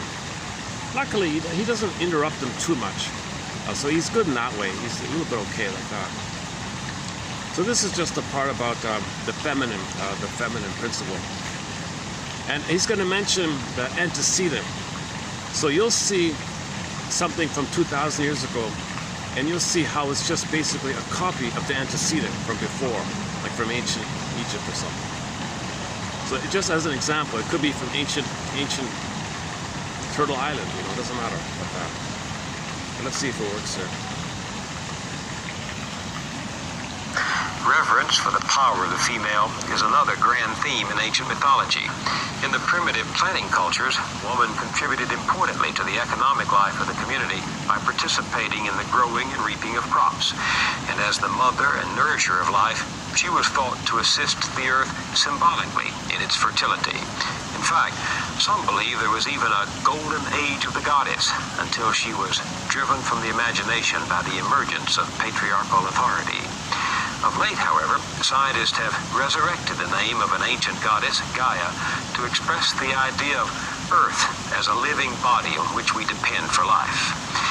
In the last half of this conversation with Joseph Campbell, he takes us back to the time when the love of God meant the love for Mother Goddess, and he unites these themes in one image, the virgin birth, which to him represents the birth of spirit from matter, the birth of compassion in the heart. A very strong accent against the goddess in the Hebrew, which you do not find in the Indo-European. There you Goodness. I think I kind of miscued it. I didn't plan on playing the whole part there. But anyways, he's trying to, it's laborious, but he's trying to tell you, the motifs have been all over the place around the world in their versions.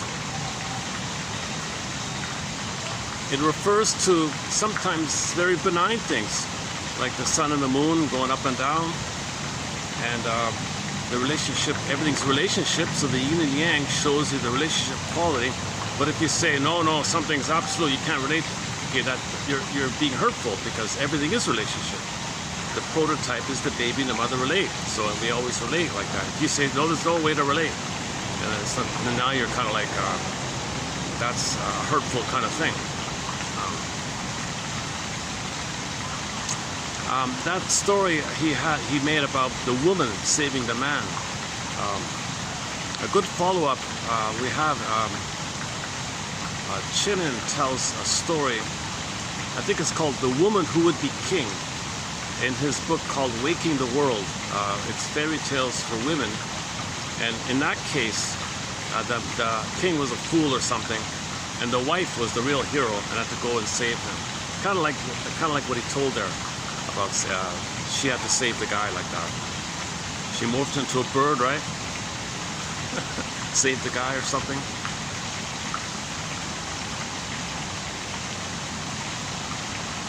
So he's coming from a point of view that originally this is all metaphor, symbolic about who we are, feeling embodied, like feeling ourselves,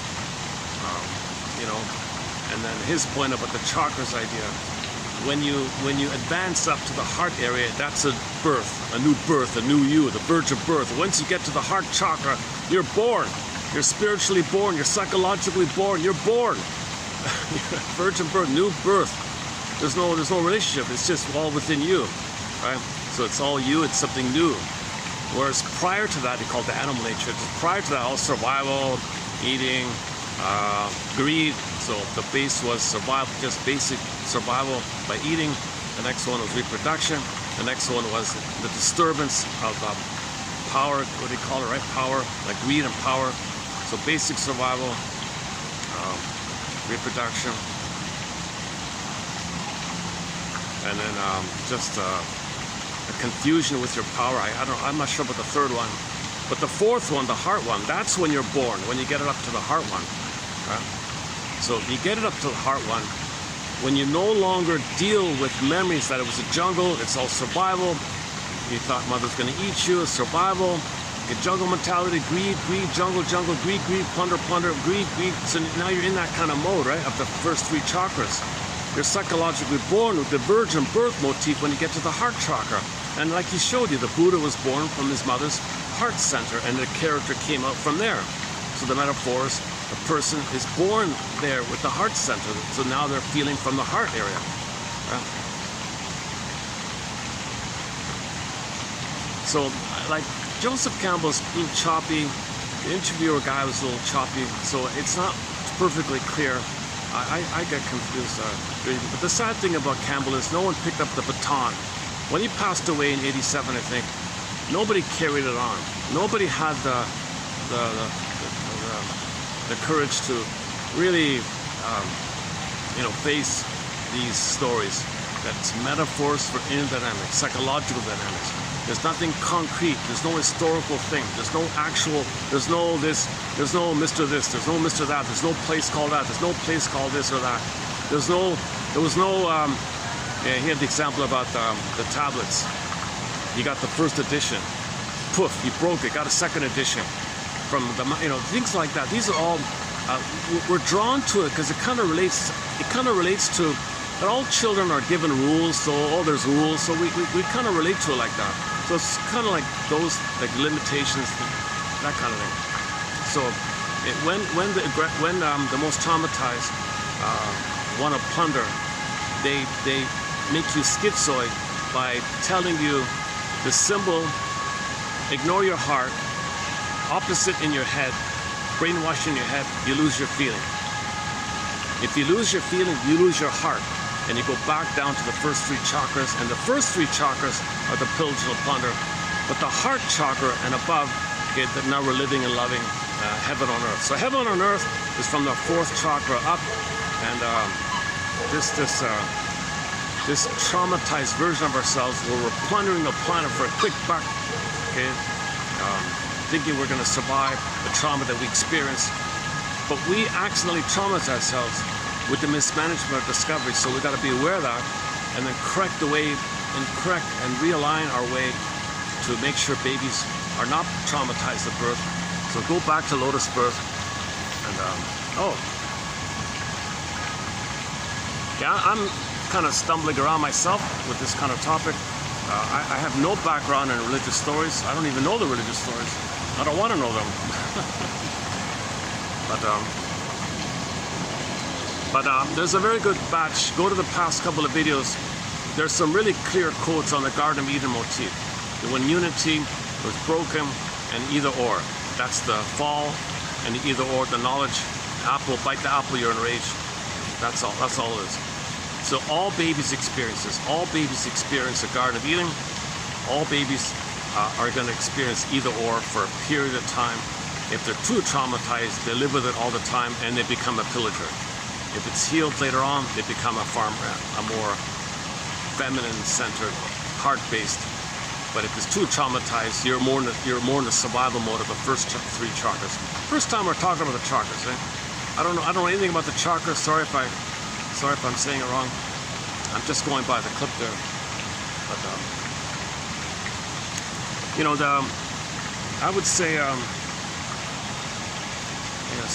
let me dig up yesterday's quote here. A good quote from yesterday. I think it's worth redoing here. Hang on a second. Let's do this here. So go to the channel. 3 views. All right. Yesterday got 3 views. That's pretty good, huh? 3 views. Whoa, went viral. Before only 1 view. Okay, go to the shorts.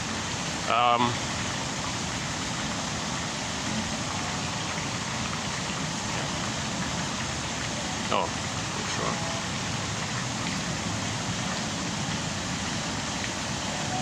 Okay, and there's 2 there. It's called hurtful and bewildering when symbols are taken as literally, basically. So they're variations of the same thing. But if you click on one of them, and then it is surely a bewilderment. Okay. So there it is there. This is a great quote from yesterday. It even got a like. Can you believe it? 33 views. That's pretty good, huh? So I would say if you haven't read this quote, I would highly recommend this quote. This is our first key quote from Joseph Campbell, the man you saw in the video there, if it showed up, if it wasn't trimmed out. This is a great quote, I think. It is surely a bewilderment to the psyche to have to respond to images that say one thing to the heart and are presented to the mind as programming another opposite meaning. This paradox produces a kind of schizoid situation, And undoubtedly, one of the main reasons for the prosperity of psychoanalysts today is this tangling and short-circuiting. You short-circuited, right? You took away the energy from the symbol. You devitalized the symbol, and now you're disconnected from yourself. You short-circuited the symbol, okay, of the symbolic imagery through which the conscious and unconscious systems of our minds were to have been held in touch.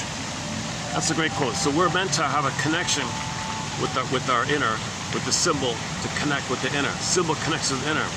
But if you short-circuit the symbol by saying, no, it's real, it's opposite, real. Real? Opposite? Whoa, you short-circuit it. Now you've detached schizoid now. Now you're not feeling. Yeah. So now people are angry by this, and then that's the pool of people to pillage and plunder. Because now they're open to believing the thing you say. When there's too much pain, they'll believe anything to get out of the pain, and they're going to repeat onto so that's the tragedy of the past 6,000 years. Whenever it was we transitioned from goddess worship to male worship or something. So we should stop saying God. We should stop saying goddess. Really,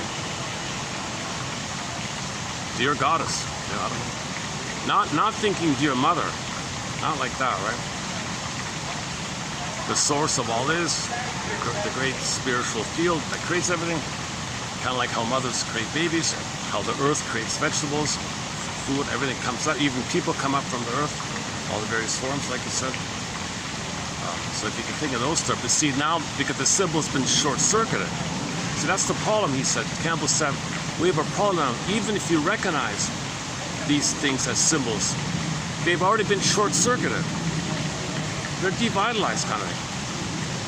Like, hearing him talk about one of those stories, I feel a little awkward because I've been brainwashed like everybody else.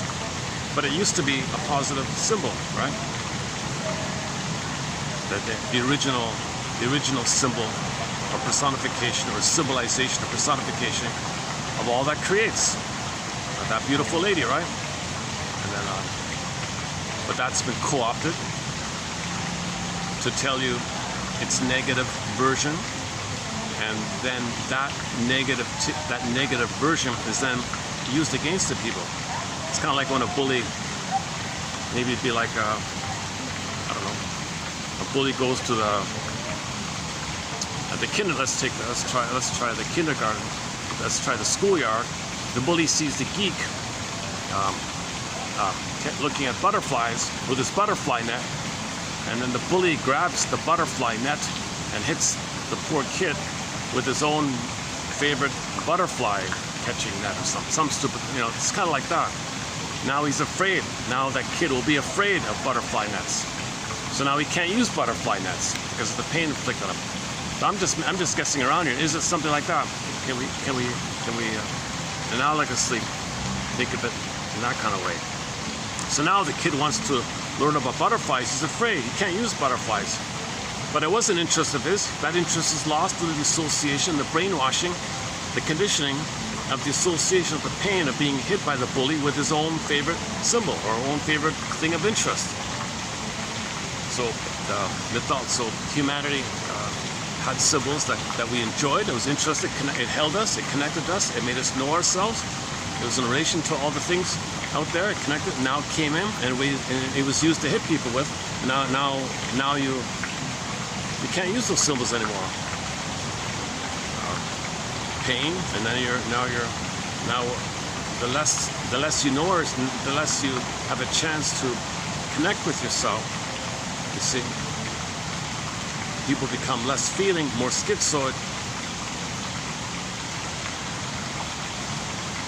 And like that quote Campbell said earlier, we have a need to kind of like have something to refer to about ourselves. Now we're referring to some distorted thing, and we're following that, even if it destroys the planet for a quick buck, rather than the reality that Heraclitus said, that the earth is a beautiful place that we all share in common, that we all have in common as one family. Only one family, only one hominid grew the cortex. Only one hominid grew the cortex, Homo sapiens sapien, revealingly redundant. Says Crystal Wilson. We take a. Oops, what happened there? Okay, so your mission submitted for your approval and consideration. Oh, okay, can I check the battery? Hold on. Sometimes my battery drains on me quickly. 40%, almost 5 o'clock. All right, let's wrap it up in a few minutes here.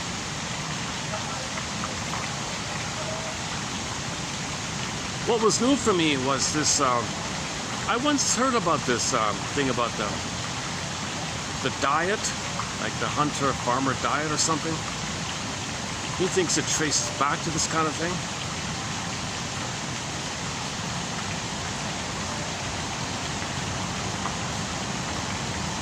Maybe for the wrong reason. There's a shift away from, you know, red meats and all that, but for the wrong reason. Because we're plundering the planet now. We don't. It's too expensive. We didn't do it by not needing all that aggressive energy or something. I'm not sure. I'm not sure about that part. That's on the Radio Curious podcast. Look up the hunter-farmer diet or something. Interesting little thing. What he said there reminds me of that a little bit.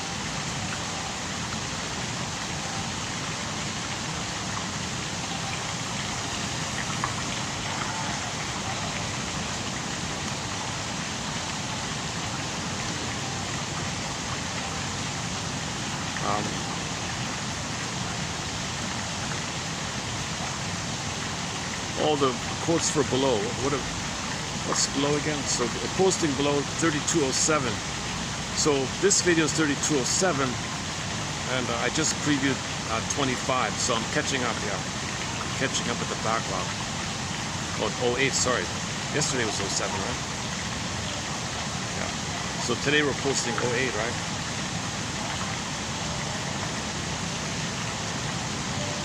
What's below? Oh, the Rank one, Otto Rank, a key old, very good quote below, Otto Rank. Highly recommend this quote about birth trauma. We overlay our memory and this freezing onto the planet, and we're still in this issue of what took place during the birth onto the planet. So if we're born to run, born to fight, because we're trying to master this thing, so we overlay the stencil onto the outer, okay, and then we see the outer from the inner, like a projection phenomenon. And that's because we're still unresolved in a state of timelessness. So some people are born to flee, born to run, play Bruce Springsteen. So they might be, let's get avoidant types maybe. Some babies really have to fight to get out, so they might be always fighting like that. But they're still mastering this issue that they were hurt at the birth trauma. So they're always trying to resolve this. So all of our anxiety and fear and anger is there. It's timeless. I'm not sure about the sympathetic. I'm still confused about the sympathetic one where people conserve. Some people do manage to come out of the womb in a kind of conservation mode where they just hold on to themselves. So they're kind of more easygoing, more fluid, more relaxed, I guess. I'm not sure about that.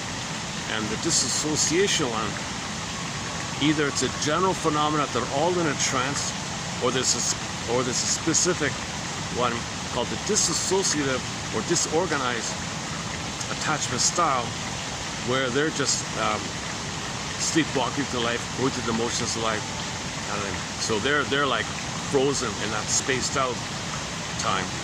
They disassociate the birth, and they're stuck like that. And you're hypnotized at that time. It's a deep trance, post-hypnotic trance. You're stuck in this trance. Trances people live. So you got the flee, the flight, survival, the conservation, the spaced out one. And if babies maybe when they conserve, either the conserved ones, maybe they're most likely going to be the ones that can move towards people, I guess. Or not, or sympathetic, kind of sympathetic. I'm not sure about that, but Karen Horne says some people can move towards people. Some people still have the hope to reach towards people, reach for connection. They still have some kind of trust and hope, so they reach like that. The avoiders, again, schizoid, passive withdrawal, schizoid, or actively withdraw, the avoidant one. So they're always, they don't emotionally want to connect, basic trust loss. Or the flip, the aggressive one, they think everything's a jungle, and they're always fighting, and they can't stop fighting because they have to face the fear. But they got to anger because the fear was overwhelming. They can't go back to the fear because the fear put them into anger. So even if they let up on their anger, they feel afraid, click to the anger. Self-activation triggers abandonment depression, which leads to defense. The defense was the fear was too painful, so the defense against fear was anger. Anger is a defense against fear. So if they want to lighten up from the anger, they're going to feel the fear, and then they go back to the anger. So this, what I just described, would all be in the first 3 chakras, right? Now the ones that move towards, okay, they're moving towards the 4th chakra. They're going to move up towards the 4th chakra because they got hope to connect, and if they find someone else who understands, they want to connect, and it's not too, limerence or too madness, Romeo and Juliet. It's not too crazy, and they're conscious. They can grow together and have mutuality, and then get into the heart, compassionate with each other, called companionate love. Companionate love is the mutual love. Then they got to the heart chakra. Then they're born. Then they're both born. They're both psychologically born. So in a relationship like that, they can both have the virgin birth of the reborn motif of being born, because the heart is open. Then you're born, like you live from the heart energy. And she lives from the heart energy. He's got the heart energy. And now you're both reborn. And now you got 2 lovers, like real lovers and mutual things. So that's what he said, face-to-face idea versus one up, one down. The one up, one down stuff, that's the lower chakras. From the heart area, now you got mutuality. And the higher levels are bonuses. If you go higher than that, fine. But let's just first get to the heart chakra.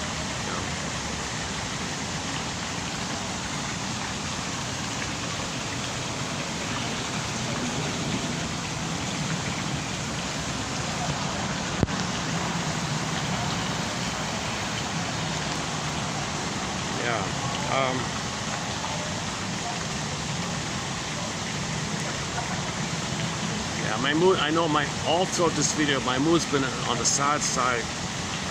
I've been feeling sad yesterday and today, especially today. I've been feeling today.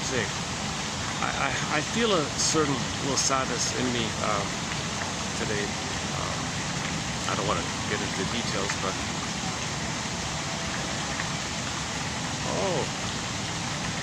well, that's why they booted me out. Oh, they're taking some kind of a photo shoot. They're going to do a photo shoot up there. Oh, I see. Okay. Now I know why I got booted out. There's a couple taking their either their engagement photos. It wouldn't be their wedding photos, right? There's no wedding there. Maybe it's a yeah, maybe it's their wedding photos. Who knows, right?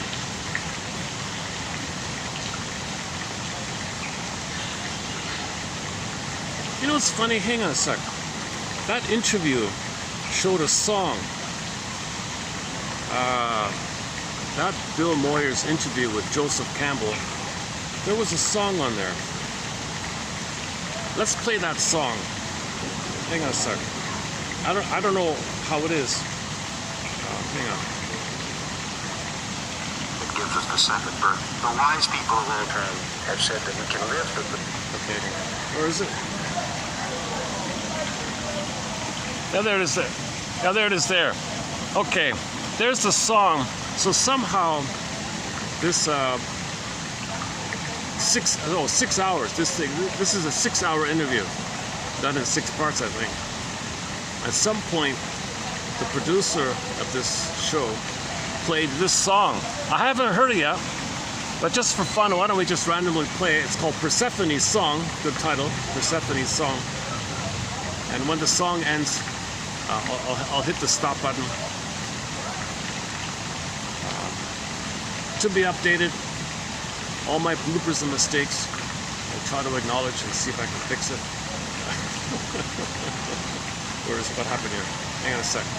Oh, here it is. It's 6 minutes long. Okay, there it is. Well, it's a popular song. 16,000 views, so it can't be too bad there. I'm not familiar with... I heard her name, this woman. I read a little blurb about her. She says she created a dance inspired by somebody having a catharsis of the release of their trauma. Like there's a shaking part, and like a calm down part, a lead up part. So she had the 5 rhythms dance or something. So it's not meant to literally, you're not meant to be able to literally heal from your trauma by doing this dance, but it was inspired by somebody's report that they were able to process their birth trauma, and they went through 5 phases. Searching, exploration, I guess.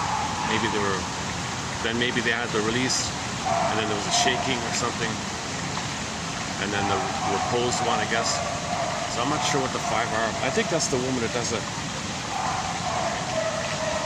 Okay.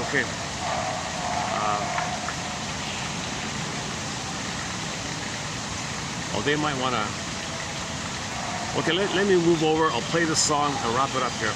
Because they're heading this way here, I think. I don't want them to feel uncomfortable or anything. Yeah, okay. Let's move it closer.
Metaphors!